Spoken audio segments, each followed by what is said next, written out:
ನಮಸ್ತೆ ಸ್ನೇಹಿತರೆ, ನಾನು ರಘು ತುಮಕೂರು. ಇವಾಗ ಏನು ನೋಡ್ತಾ ಇದ್ದೀರಾ ನೋಡಿ, ಈ ಒಂದು ಬೀದಿ ನಾಯಿ ಮರಿ ಐತಲ್ಲ, ಇದು ಇನ್ನೂ ಚಿಕ್ಕದಿದು.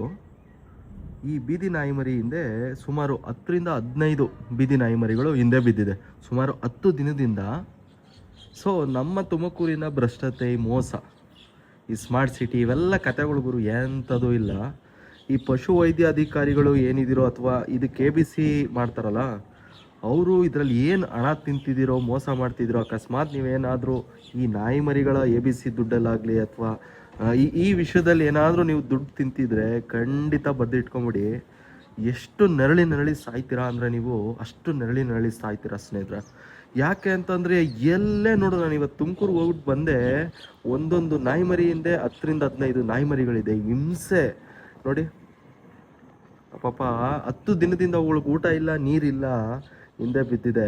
ಈ ಪಶು ವೈದ್ಯ ಅಧಿಕಾರಿಗಳು ಅಥವಾ ಇದಕ್ಕೆ ಸಂಬಂಧಪಟ್ಟವ್ರು ಯಾವನೋ ನನಗೆ ಗೊತ್ತಿಲ್ಲ, ಇವರೆಲ್ಲ ಏನು ಮಾಡ್ತಾ ಇದ್ದೀರಾ? ಒಂದು ಅಪ್ಡೇಟ್ ಇಲ್ಲ, ಏನಿಲ್ಲ. ABC ಮಾಡ್ತಾ ಇದ್ದೀರಾ ಇಲ್ವಾ? ಅದೇನು ಹಣ ಬಿಡುಗಡೆ ಆಗ್ತಿದೆಯಾ ಇಲ್ವಾ? ಅದನ್ನು ಅಪ್ಡೇಟ್ ಕೊಡಿ. ನನಗೆ ಹಣ ಇಲ್ಲ ನಮ್ಮಲ್ಲಿ ಇದನ್ನೆಲ್ಲ ಮಾಡೋದಕ್ಕೆ ಅಂತ, ಆ ಥರ ಎಲ್ಲ ಸೋಷಿಯಲ್ ಮೀಡಿಯಾದಲ್ಲಿ ಅಪ್ಡೇಟ್ ಕೊಡಬೇಕು. ಅದು ಬಿಟ್ಬಿಟ್ಟು ಸಂಬಳ ತಗೊಂಡು ಆರಾಮಾಗಿ ನಮ್ಮನೆ ಒಂದು ಚೆನ್ನಾಗಿದ್ರೆ, ನಾವು ಚೆನ್ನಾಗಿದ್ರೆ ಸಾಕು ಅಂದ್ಕೊಂಡಿರ್ತೀರಲ್ಲ, ನಿಜವಾಗ್ಲೂ ಒಂದಲ್ಲ ಒಂದಿನ ನರಳಿ ಸಾಯ್ತೀರ ನೀವು. ಇವಳು ಶಾಪ ನಿಮ್ಗೆ ಯಾವತ್ತೂ ಬಿಡಲ್ಲ, ಬರೆದಿಟ್ಕೊಳ್ಳಿ.